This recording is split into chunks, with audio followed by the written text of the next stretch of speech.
Se levantó viento. Primero fue como la voz de un vacío, un soplar en el espacio hacia dentro de un agujero, una falta en el silencio del aire. Luego se alzó un sollozo del fondo del mundo, un sentir que trepidaban los vidrios y que era realmente viento.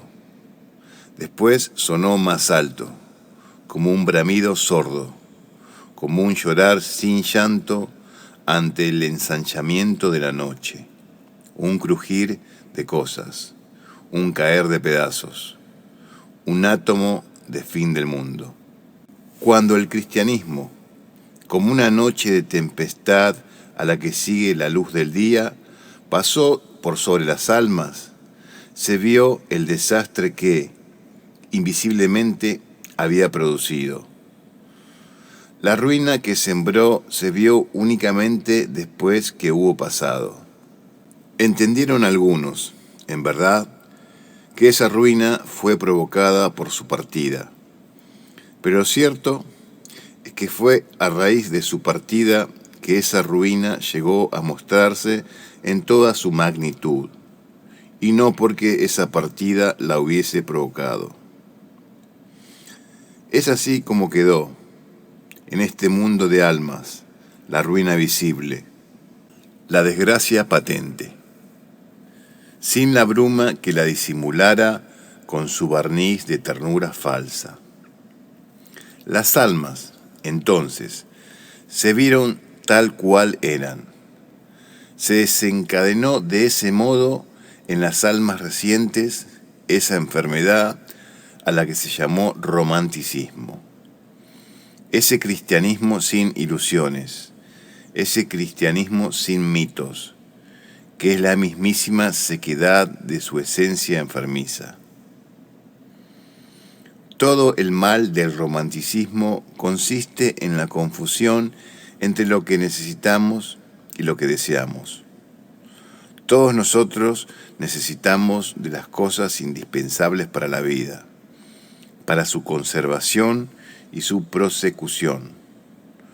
Todos nosotros deseamos una vida más perfecta, una felicidad completa, la realidad de nuestros sueños. Es humano querer lo que nos resulta necesario, y es humano desear lo que, no resultándonos necesario, nos resulta, no obstante, deseable. Es desear con igual intensidad lo que es preciso y lo que es deseable, y sufrir por no ser perfecto como se sufre por no tener pan. El mal romántico es esto: querer la luna como si hubiese manera de alcanzarla. No se puede comer una torta sin perderla. En la esfera baja de la política, como en el íntimo recinto de las almas, el mismo mal. El pagano desconocía, en el mundo real, este sentido enfermo de las cosas y de sí mismo. Como era hombre, deseaba también lo imposible. Eran enseñadas aquellas cosas trascendentes de las religiones que llenan el alma del vacío del mundo. Al personaje individual e imponente los románticos se figuraban que eran, varias veces, en sueños, traté de vivirlo. Y tantas veces como traté de vivirlo, me sorprendí riéndome a carcajadas de mi idea de vivirlo. El hombre fatal, a fin de cuentas, existe en los sueños propios de todos los hombres vulgares.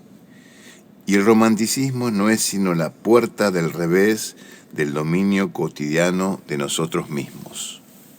Casi todos los hombres sueñan, en lo más recóndito de su ser, con un gran imperialismo propio, con la sujeción de todos los hombres, con la entrega de todas las mujeres, la adoración de los pueblos y, los más francos, con adoración de todas las eras.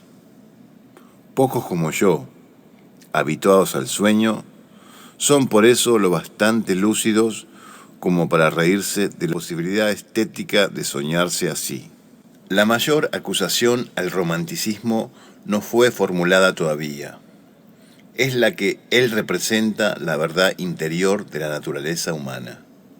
Sus exageraciones, sus ridiculeces, sus múltiples recursos para conmover y seducir, residen en el hecho de que él es la configuración exterior de lo que hay de más íntimo en el alma, de más concreto, de más visualizado, hasta de más factible, si el ser factible dependiese de otra cosa que el del destino.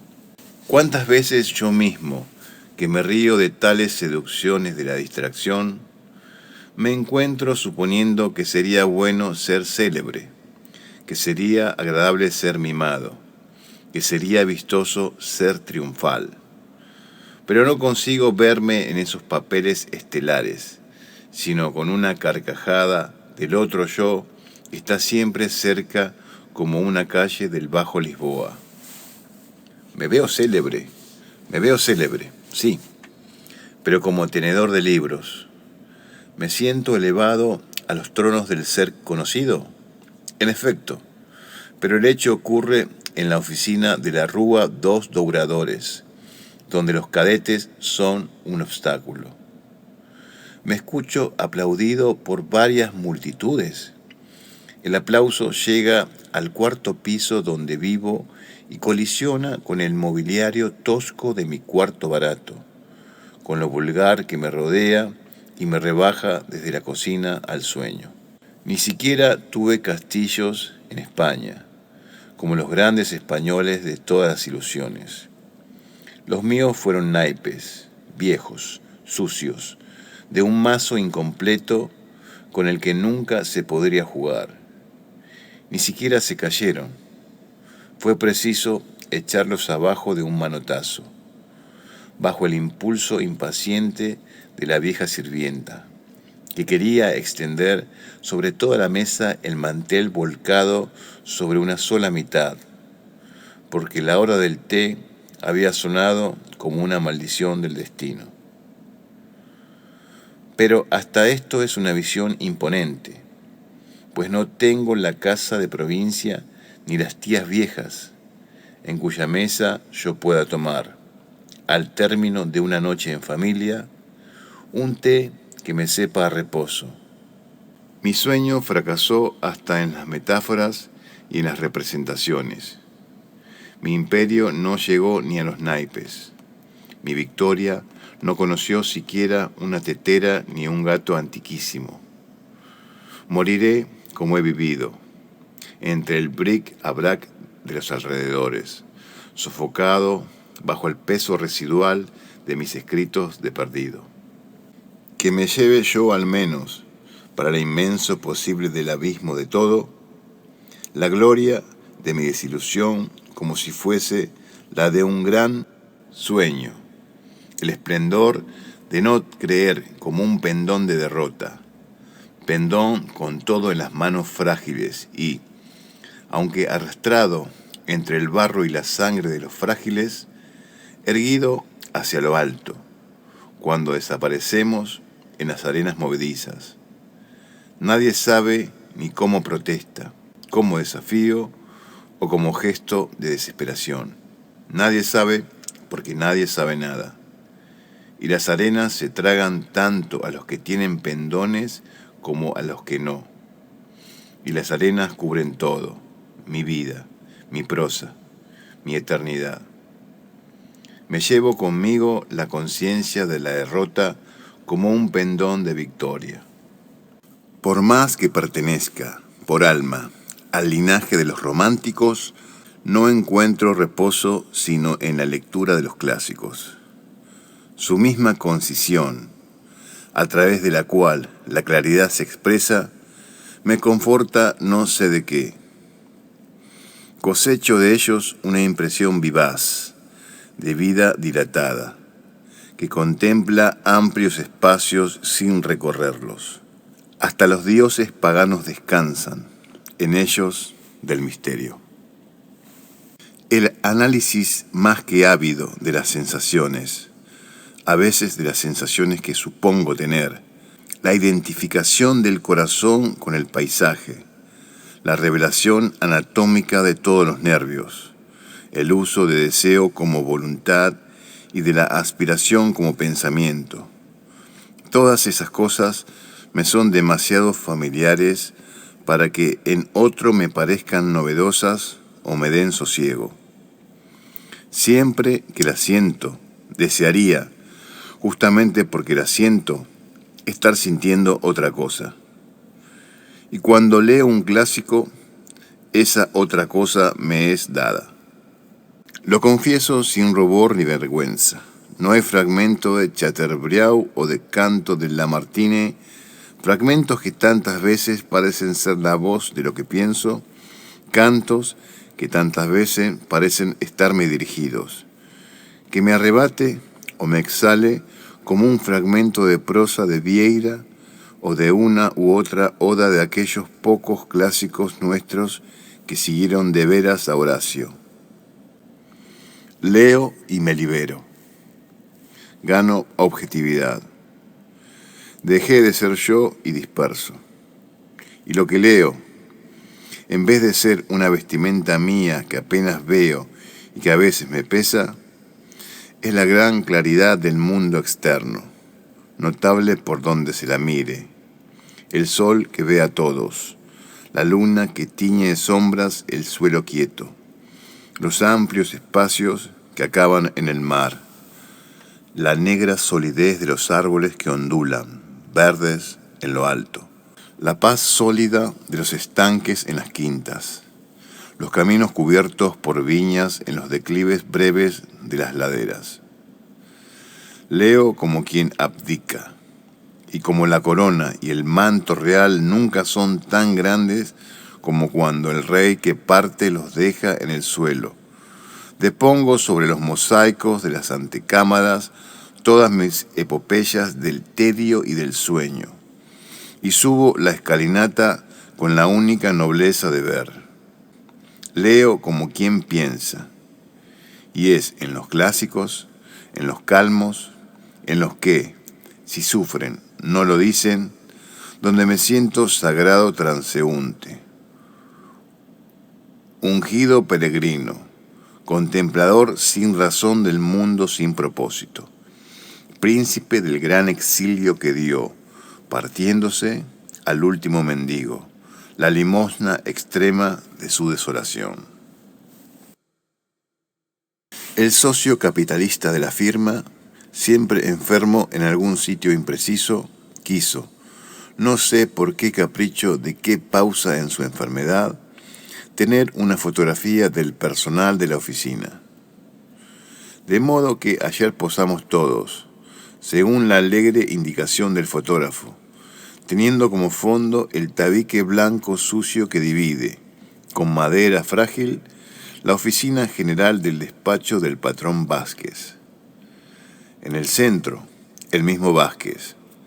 A los dos lados, en una distribución jerárquica, la primera vez, espontáneamente después, las demás almas humanas que aquí nos reunimos en cuerpo todos los días, para los pequeños fines cuyo último propósito solo el secreto de los dioses conoce. Hoy, cuando llegué a la oficina, un poco tarde y, en verdad, olvidado ya del episodio estático de la fotografía sacada 2 veces, encontré a Moreira, inesperadamente matutino, y a uno de los cobradores de capital, volcados pudorosamente sobre unas cosas ennegrecidas que reconocí de inmediato, con sobresalto, como las primeras pruebas de las fotografías. Eran, finalmente, 2 de una sola, de las que había salido mejor. Sufrí la verdad al verme allí porque, como es de suponer, fue a mí mismo a quien primero busqué. Nunca tuve de mi aspecto físico una impresión favorable, pero jamás lo sentí tan insignificante como al comparar mi cara con las otras, tan familiares para mí. En aquel Alineamiento de conocidos diarios. Parezco un jesuita frustrado. Mi cara delgada e inexpresiva no revela inteligencia ni intensidad, ni nada, sea lo que fuere, que la eleve sobre la marea muerta de las otras caras. De la marca muerta, no. Hay allí rostros verdaderamente expresivos. El patrón Vázquez salió tal cual es, la cara ancha, satisfecha y dura, la mirada firme, el bigote rígido que remata el conjunto, la energía, la astucia del hombre, al fin de cuentas tan banales y tantas veces repetidas en tantos miles de hombres en todo el mundo. Están, sin embargo, inscriptas en aquella fotografía como en un pasaporte psicológico. Los dos cobradores del interior están admirables. El cobrador de la capital está bien, pero salió casi todo tapado por un hombro de Moreira. Y Moreira, mi jefe Moreira, esencia de la monotonía y la continuidad, salió muchísimo más favorecido que yo. Hasta el cadete. Me fijo en él sin poder reprimir un sentimiento que trato de suponer que no es de envidia. Tiene un aplomo en la cara, una expresión directa que dista sonrisas de mi opaca nulidad de la esfinge de papelería. ¿Qué quiere decir todo esto? ¿Qué verdad es esta que una película no vela? ¿La certeza es esta que una lente fría documenta? ¿Quién soy para que así sea? Sin embargo, ¿y el insulto del conjunto?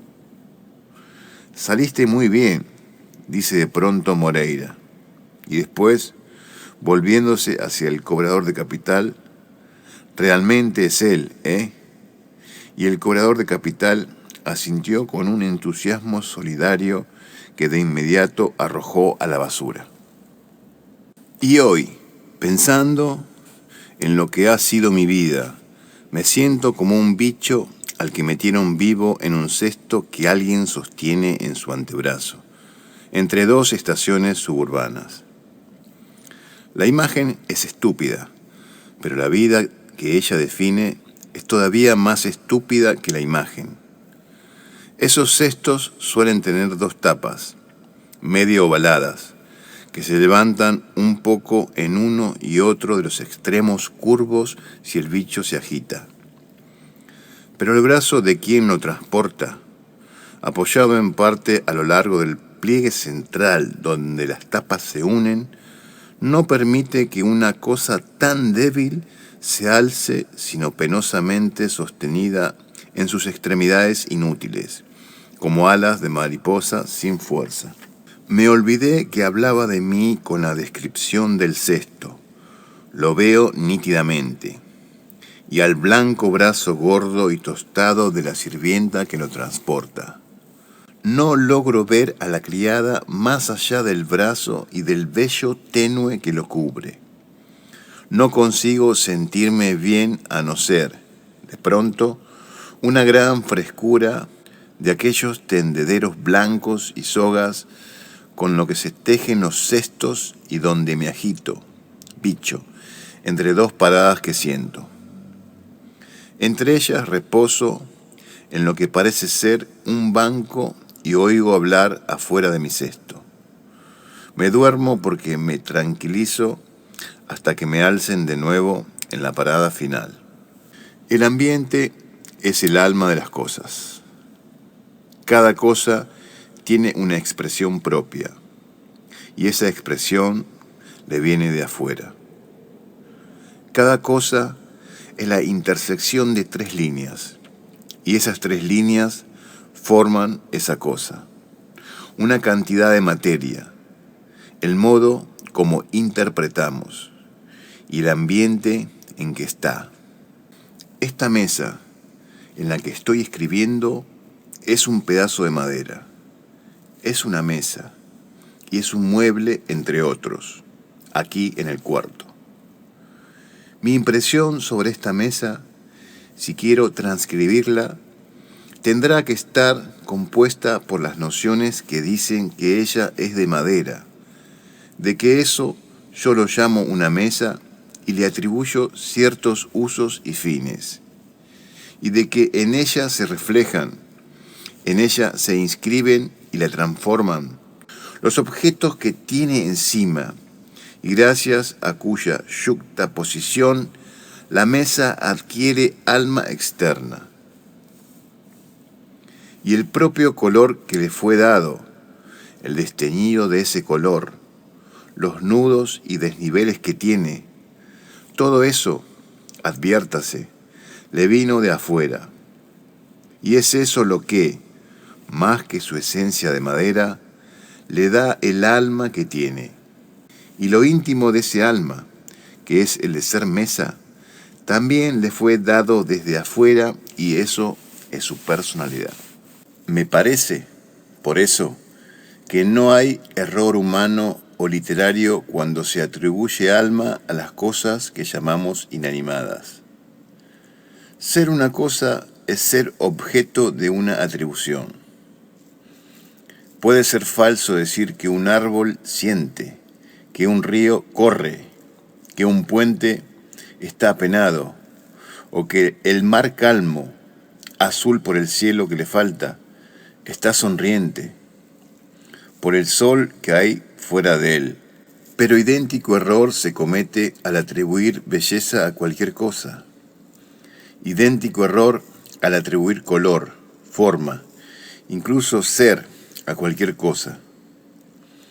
Este mar es agua salada.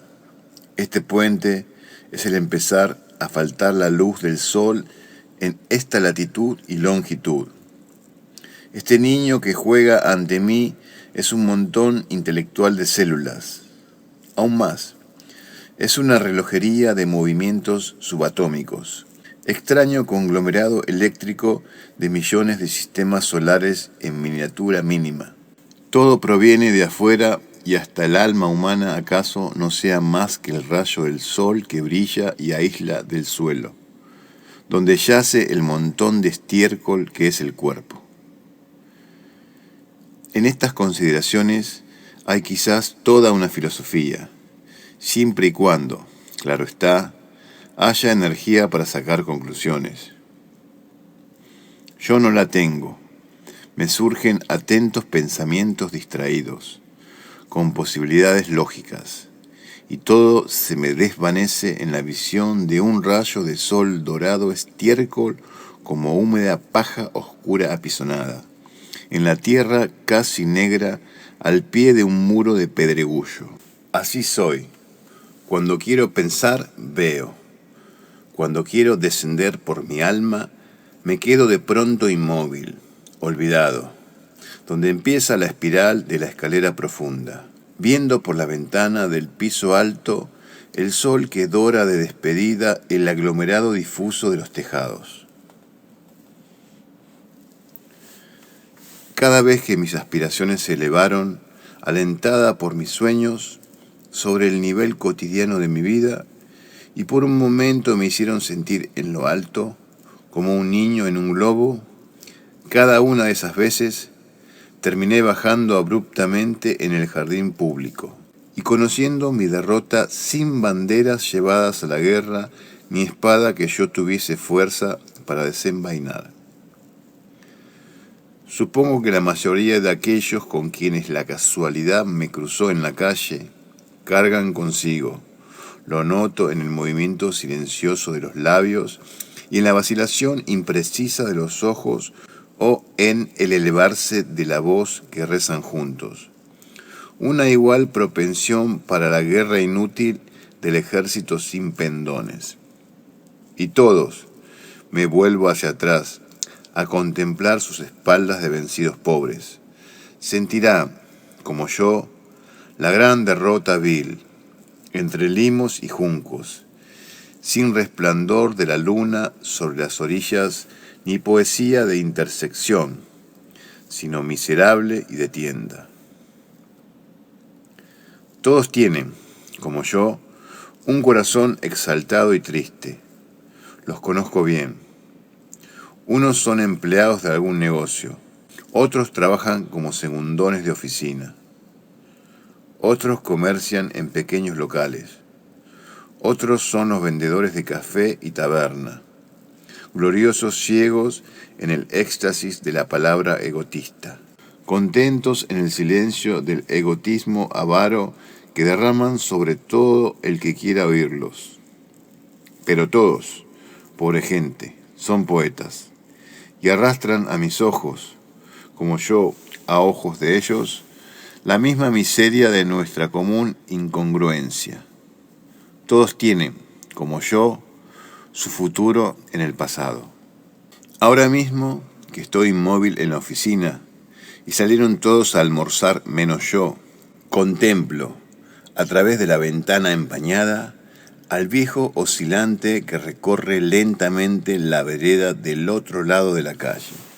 No camina como un borracho, camina como un soñador.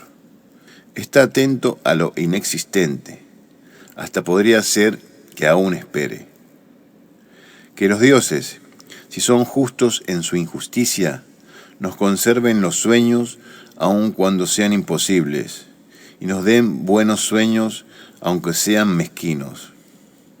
Hoy, cuando no soy viejo todavía, puedo soñar con islas del sur y con Indias imposibles.